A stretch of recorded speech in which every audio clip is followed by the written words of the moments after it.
Hello అందరికీ. So, ఈజీగా చేసుకునే మరొక టిఫిన్‌తో మీ ముందుకైతే వచ్చేసినాను. అండ్ నా స్టైల్‌లో అయితే చాలా ఈజీగా చేసుకోవచ్చని నేను చెప్తున్నాను గదా! ఇంకా ఈరోజు చేసేదైతే పెసరట్టు అండి. సో, దానికోసం ఓవర్ నైట్ పెసర్లు అండ్ బియ్యంని క్వాంటిటీలా తీసుకొని నానబెట్టుకోవాలనమాట ఓవర్ నైట్ మొత్తము. ఇంకా నెక్స్ట్ డే మార్నింగ్ మనం ఎప్పుడు కావాలనుకుంటే అప్పుడు తీసేసుకొని మన మిక్సీకి వేసుకోవాలనమాట. సో, నాకైతే 2 రౌండ్స్ పట్టింది. ఇంకా నేను 2 రౌండ్స్ మంచిగా మిక్సీ చేసుకొని పక్కన పెట్టేసుకుంటున్నాను. అండ్ దీనికి కొంచెం ఆయిల్ ఎక్కువ కూడా పడుతుందనమాట. సో, ఇంకా మిక్సీ చేసేటప్పుడే చాలా నీట్‌గా పట్టుకోవాలనమాట. అంటే మెత్తగా బరకగా లేకుండా మెత్తగా పట్టుకోవాలనమాట. సో, నేనైతే ఇంకా 2 రౌండ్స్ పట్టేసుకొని అందులో సాల్ట్ ఏసి మంచిగా మిక్స్ చేస్తున్నాను. అంటే ఎంత మిక్స్ చేస్తే అంత ఫ్లఫీగా రావడానికి ఇది వీలుంటుందనమాట. సో, ఇట్లా కలిపేసుకొని ఒక 15 మినిట్స్ అయితే దీన్ని అలా వదిలేసేయండి. సో, మంచిగా నానిపోతదనమాట.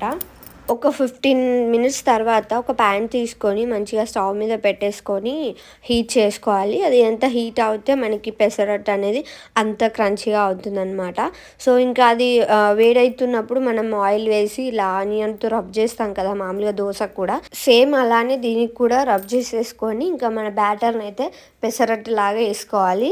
ఇంకా పెసరట్టు పైన కొందరు అల్లం ముక్కలు, ఆనియన్స్, ఇలా క్యారెట్, కొత్తిమీర, బీట్రూట్ కూడా ఏసుకుంటారు. నేనైతే ఓన్లీ క్యారెట్ అండ్ ఆనియనే వేసుకుంటున్నాను.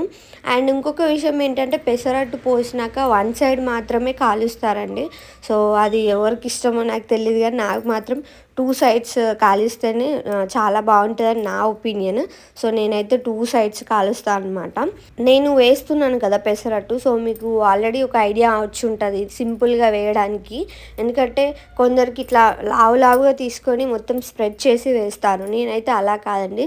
చాలా సింపుల్‌గా వేసేసుకొని మంచిగా అటు ఇటు కాల్చుకొని టేస్టీగా అయితే చేసుకుంటున్నాను. సో, మీకు నచ్చితే అయితే నా రెసిపీస్ అయితే పక్కాగా ఫాలో అవ్వండి. అండ్ మనం బ్యాటర్ పోసేటప్పుడు మనకి లావుగా వస్తే అస్సలు తినాలనిపియదు నాకైతే. అండ్ నేను ఒకదాని తర్వాత ఒకటి పోసేది చూస్తున్నారు కదా! సో, ఎంత సన్నంగా పోస్తున్నానో లేయర్ అనేది. సో, నాకైతే చాలా స్మూతీగా మంచిగా ఈజీగా తినాలనిపించేలాగా అయితే నేను రెడీ చేసుకున్నాను. సో, టేస్ట్ అయితే చాలా బావుందండి.